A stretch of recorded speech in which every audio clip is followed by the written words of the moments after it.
नमस्कार दोस्तों, बहुत बहुत स्वागत है आप सभी का नॉलेज विला के ऑफिशियल यूट्यूब चैनल में। आज आइए दोस्तों, हम लोग डेली करंट अफेयर में आप लोगों को फिर से लेकर के आ गए हैं एक नया अपडेटेड सेशन जो है दोस्तों। इसमें काफी महत्वपूर्ण चीजों के बारे में डिटेल के साथ में हम लोग जानकारी एकत्रित करने वाले हैं।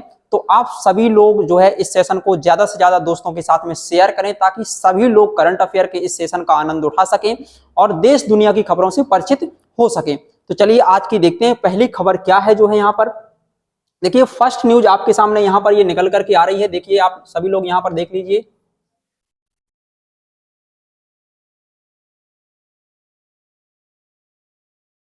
आपके सामने यहाँ पर ये फर्स्ट न्यूज दी गई है,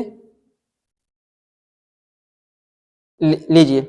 अब यहाँ पर जो है आपको विस्तार से इसको समझना है। पहला तो इसका विषय क्या है, राष्ट्रीय नियुक्तियां। जो अभी हाल ही में कुछ नियुक्तियां हुई हैं, कौन सा व्यक्ति किस संस्था में क्या नियुक्त हुआ है उसके बारे में थोड़ा सा आप लोग यहाँ पर जो है समझेंगे। देखिए यहाँ पर अनीस शाह, यहाँ पर आपको नाम दिया गया है। अनीस शाह को अगले फिक्की अध्यक्ष के रूप में चुना गया है। फिक्की दोस्तों FICCI जो है एक संस्था है दोस्तों। यहाँ पर हम बताएंगे ये किस तरह की संस्था है, किसके बारे में संस्था है। यहाँ पर फिक्की के बारे में भी बताया गया है। देखिए दोस्तों, महिंद्रा ग्रुप के CEO थे दोस्तों अनीस शाह। महिंद्रा ग्रुप जो कंपनी का ग्रुप है दोस्तों, इसके एक CEO कौन रहे हैं, अनीस शाह। अनीस शाह दोस्तों भारतीय वाणिज्य एवं उद्योग महासंघ के अध्यक्ष बनने के लिए जो है क्या है, ये तैयार हो गए हैं। किसके लिए हैं ये फिक्की के नए अध्यक्ष बनने के लिए तैयार हैं।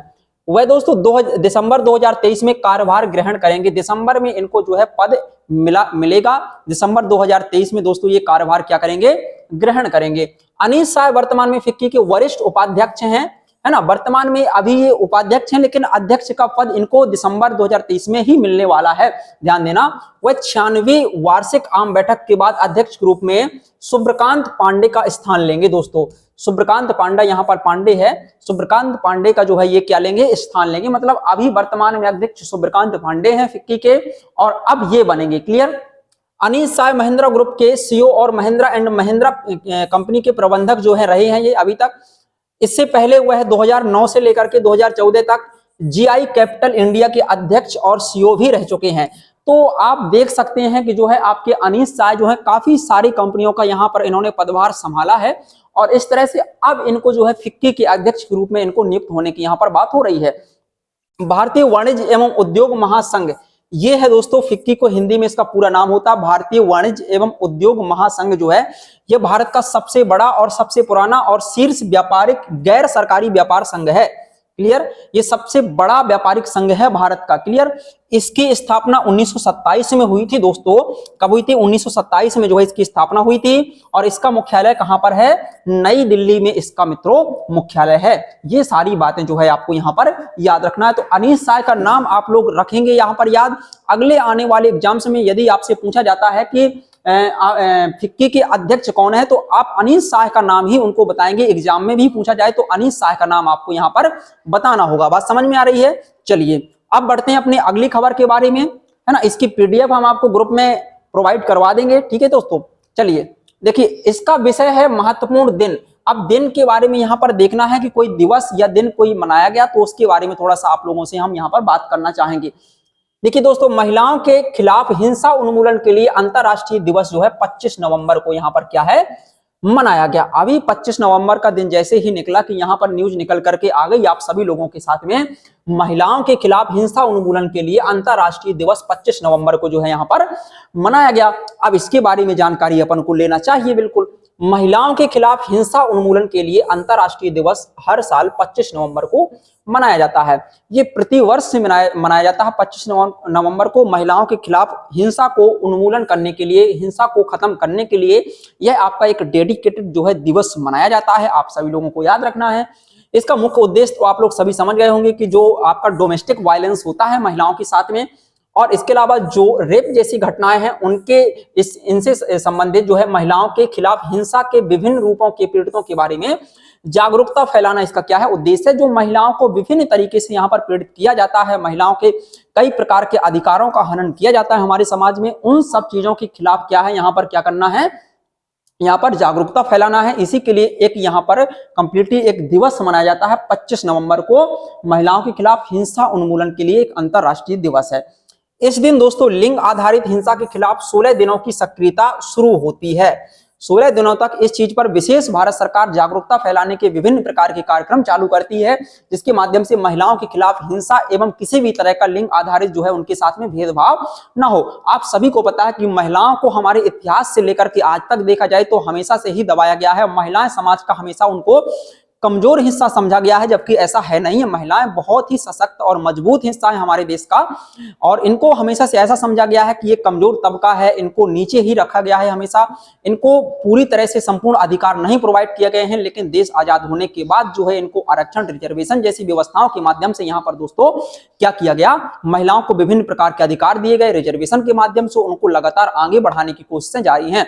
और इसी की कड़ी में आप लोगों ने देखा होगा कि 2023 में जो है महिला आरक्षण बिल जो है आपका आया, अधिनियम बना, और वो आगे चल के 2029 के चुनाव में, इलेक्शन में फिर से जो है क्या लागू हो जाएगा। तो ये सारी चीजें आपको यहाँ पर याद रखना है। 1/3 जो है महिलाओं को क्या रखा जाएगा, 1/3 महिलाओं को यहाँ पर रिजर्वेशन देने की यहाँ पर बात हुई है संसद में भी, और इसके अलावा महिलाओं को जो है पंचायतों में रिजर्वेशन पहले से ही रहा है। तो ये सारी बातें आपको दोस्तों याद रखना है। चलिए बढ़ते हैं अपनी अगली न्यूज के बारे में। ये रही आपके सामने आज की अगली खबर।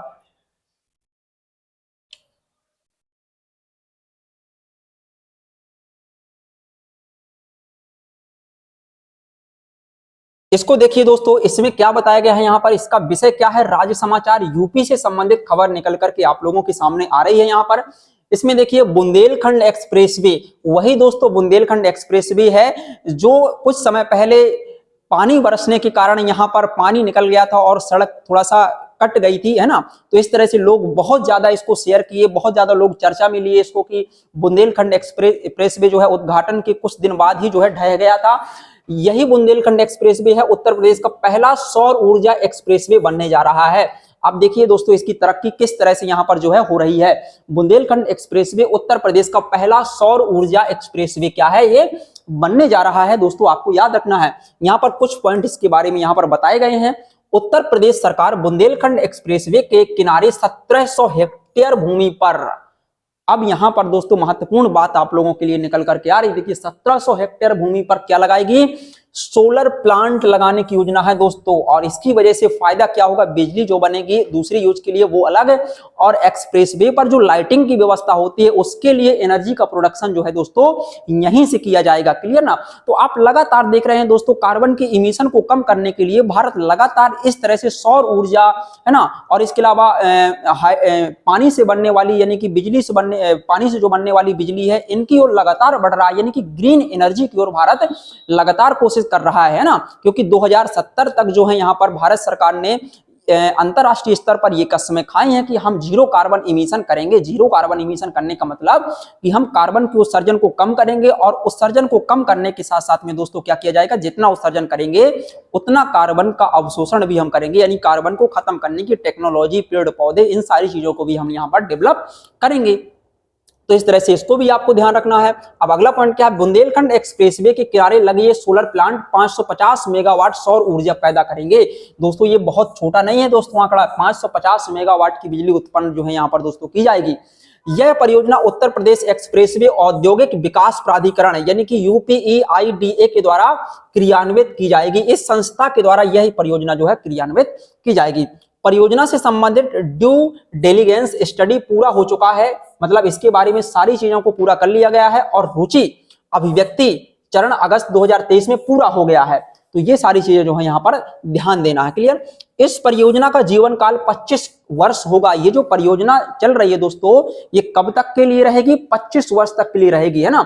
और यह एक्सप्रेसवे के किनारे 1 लाख से अधिक घरों को बिजली की आपूर्ति की जाएगी। यहाँ पर दोस्तों जो 550 मेगावाट बिजली उत्पन्न की जाएगी ना, इसे रोड पर जो है लाइटिंग की व्यवस्था तो होगी ही, साथ साथ में रोड के आसपास जो घर हैं उनको भी बिजली यहाँ पर फ्री में सोलर पैनल के माध्यम से जो है बिजली प्रोवाइड की जाएगी दोस्तों। तो ये सारी बातें आपको यहाँ पर याद रखना है। बुंदेलखंड एक्सप्रेसवे 7 जिलों चित्रकूट, बांदा, महोबा, हमीरपुर, जालौन, औरैया जिला है दोस्तों यूपी में, इटावा, यहां से होकर के जो गुजरता है, ये 296 किलोमीटर लंबा 4 लेन वाला एक्सप्रेसवे है। इसके बारे में थोड़ा सा यहाँ पर बात बताई गई है। जिसे लगभग 14,850 करोड़ रुपए की लागत से बनाया गया है। इतनी सारी बातों को आपको यहां पर जो है बहुत अच्छी तरह से याद रखना है और ये सारी न्यूज आपको एक तरह से पढ़ लेना है। पूरा इसका पीडीएफ भी हम आपको प्रोवाइड करवा देंगे और इसके साथ में आप स्टडी जो है करेंगे, बहुत बिंदास आपकी बहुत बेहतरीन जो है आपकी स्टडी में चार चांद लगाने वाली हैं ये सारी चीजें। चलिए आगे बढ़ें। हाँ, अगली खबर आपके सामने यहां पर निकल करके आ रही है, देखिए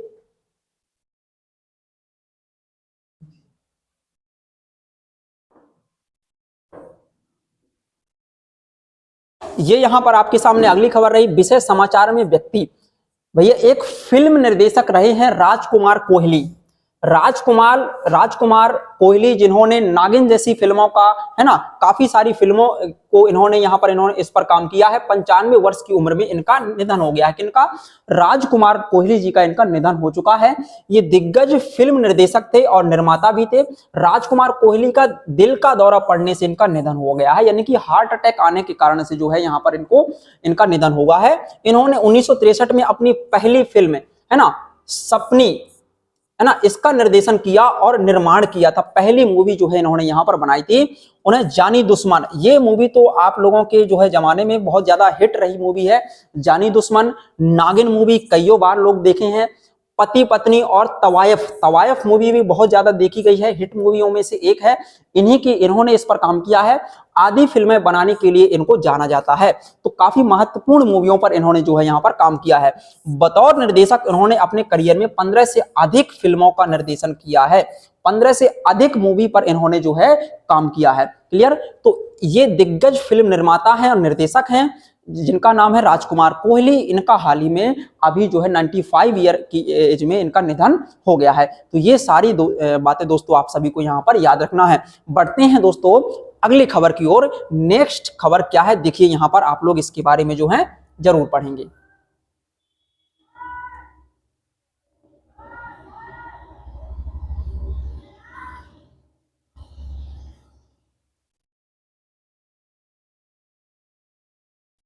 ये रही दोस्तों आज की अगली खबर आप लोगों के सामने। यहां पर देखिए अंतरराष्ट्रीय समाचार यानी कि अंतरराष्ट्रीय स्तर की ये न्यूज है। यहां पर आप लोगों के लिए देखिए क्या बताया गया इसमें टाइटल में, अफगानिस्तान ने नई दिल्ली में अपना दूतावास स्थायी रूप से बंद कर दिया। दोस्तों आप लोगों की जानकारी के लिए हम यहां पर बता दें कि जो दूतावास होता है, प्रत्येक देश जहां पर उनकी मित्रता है या जहां पर उनके संबंध अंतरराष्ट्रीय स्तर पर उनके रिलेशन चल रहे हैं, हर एक देश का दूसरे देशों पर क्या होता है, एक दूतावास होता है वहां पर, और वहां के लोग वहां पर रहते हैं ताकि उस देश के लोगों को वहां पर किसी भी प्रकार की समस्या ना हो और अंतरराष्ट्रीय संबंध मजबूत बने रहे। तो अंतरराष्ट्रीय संबंधों पर काम करने के लिए दूतावास को स्थापित किया जाता है। यदि कोई देश किसी देश में अपना दूतावास स्थापित नहीं कर रहा है, इसका मतलब वो उसको एक देश का दर्जा दे ही नहीं रहा है। समझ रहे हैं ना आप? तो अफगानिस्तान ने नई दिल्ली में अपना दूतावास स्थायी रूप से बंद कर दिया। ये तो दोस्तों काफी बड़ी न्यूज है। हमने अफगानिस्तान की इतनी मदद की, तालिबान वहां पर आए, उसके बावजूद हमने वहां पर गेहूं भिजवाया है ना, वहां के लोगों की इतनी भलाई की, और वहां की सरकार ने किया क्या कि अपना दूतावास बंद किया। इसके बारे में संपूर्ण यहां पर बातें आपको जो है बताई जा रही हैं। 24 नवंबर को दोस्तों हुआ क्या अभी हाल ही में, घोषित दूतावास के एक बयान के अनुसार अफगानिस्तान का दूतावास 23 नवंबर से स्थायी रूप से बंद कर दिया गया है। क्लियर? दूतावास ने भारत में परिचालन को स्थायी रूप से रोकने के लिए, दबाव डालने के लिए काबुल में तालिबान शासकों और भारत सरकार दोनों को दोषी ठहराया है। क्लियर? इस कारण से दोस्तों क्या है, ये दूतावास बंद हुआ है। तालिबान के शासक और भारतीय सरकार दोनों के बीच में यहां पर कॉन्फ्लिक्ट उत्पन्न होने के कारण 30 सितंबर को वरिष्ठ अफगान राजनयिक जो थे और इस्लामिक राज्य अफगानिस्तान की सरकार का प्रतिनिधित्व करने वाले राजदूत के भारत छोड़ने के बाद दूतावास ने काम करना बंद कर दिया था। तब से दोस्तों 30 दिसंबर से तो दूतावास में काम ही बंद चल रहा था, लेकिन अभी 23 नवंबर से स्थायी रूप से इसको बंद कर दिया गया है। बंद होने से पहले अफगानिस्तान दूतावास ने भारत में अफगान गणराज्य की राजनयिक उपस्थिति के 22 साल पूरे कर लिए हैं। मतलब 22 साल तक यहाँ पर लगभग दूतावास बने हुए हो गए। भारत ने तालिबान सरकार को मान्यता नहीं दी है, इसी वजह से तो यहाँ पर जो है दूतावास बंद कर दिया गया। भारत ने तालिबान को एक सरकार की मान्यता नहीं दी है, जिसने अगस्त 2021 में अफगानिस्तान में सत्ता पर कब्जा कर लिया था। भाई वहां की जो जनता के द्वारा चुनी गई सरकार थी उसको हटा करके जो है यहाँ पर क्या किया कि तालिबानियों ने आक्रमण किया, हमला किया और वहां की सरकार पर पूरा देश पर कब्जा कर लिया। क्लियर? 2 साल पहले अफगानिस्तान से संयुक्त राज्य अमेरिका की वापसी हुई थी। क्लियर। और उससे पहले, वापसी से पहले भारत ने काबुल से अपने कर्मियों को वापस बुला लिया था, क्योंकि भारत पहले से ही ये स्थिति को भांप लिया था कि शायद आगे आने वाले समय में ये सारी चीजें क्या हो जाएं, खत्म हो जाएं। क्लियर। और लोगों को भी समस्या हो सकती है तालिबानियों की वजह से, इसलिए पहले से ही भारत ने अपने कर्मियों को वापस बुलाना चालू कर दिया था। तो ये यहां पर आपके सामने खबर दी हुई है। अफगानिस्तान ने नई दिल्ली में अपना दूतावास स्थायी रूप से बंद कर दिया है। क्लियर। ये आपको यहां पर थोड़ा सा अंतरराष्ट्रीय स्तर पर जो चीजें हैं उनको याद रखना है। क्लियर। आगे बढ़ते हैं, अगली खबर के बारे में बात करते हैं। ये देखिए दोस्तों, आज के लिए आपको ये यहां पर खबर दी जा रही है, इसको थोड़ा सा अपन और थोड़ा सा बड़ा करते हैं।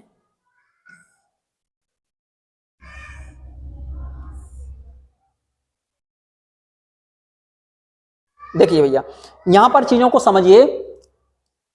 रक्षा से संबंधित एक न्यूज है, भारत नेपाल संयुक्त सैन्य अभ्यास सूर्य किरण।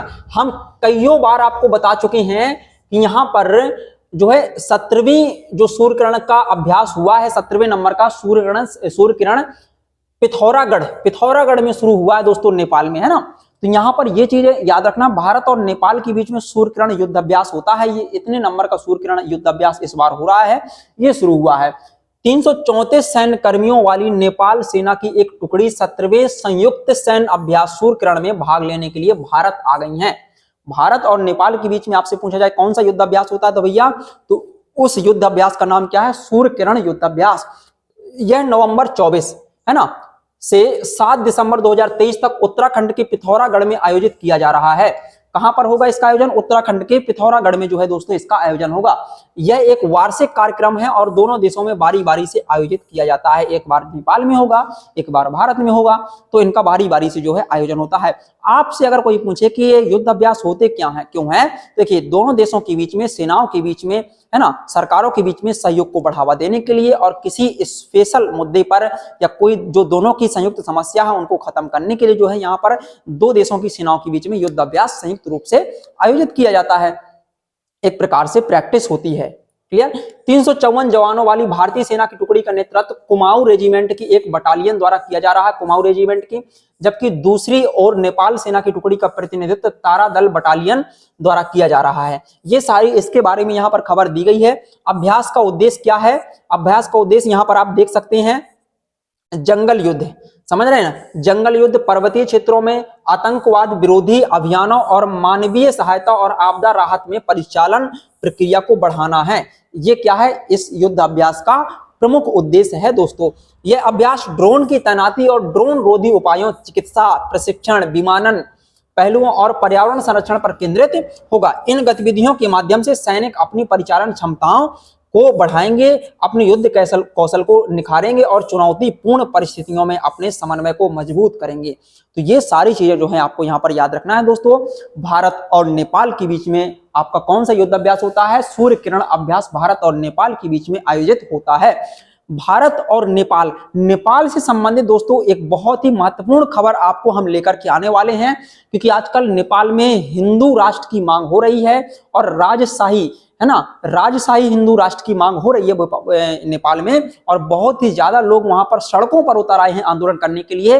इसका हम जरूर एक शॉर्ट में वीडियो जो है लाने वाले हैं और पूरा इतिहास बताएंगे नेपाल में कि किस तरह से वहां पर राजशाही, पहले राजतंत्र था नेपाल में और धीरे धीरे ये राजतंत्र किस तरह से प्रजातंत्र में बदला, लोकतंत्र में बदला, और लोकतंत्र के साथ साथ में फिर किस तरह से वहां की राजनीति में जो बदलाव आए हैं और वर्तमान में क्यों लोग वहां पर राजशाही वंश की मांग कर रहे हैं, इनके बारे में एक डिटेल्ड वीडियो दोस्तों आपको करके आने वाले हैं। क्लियर।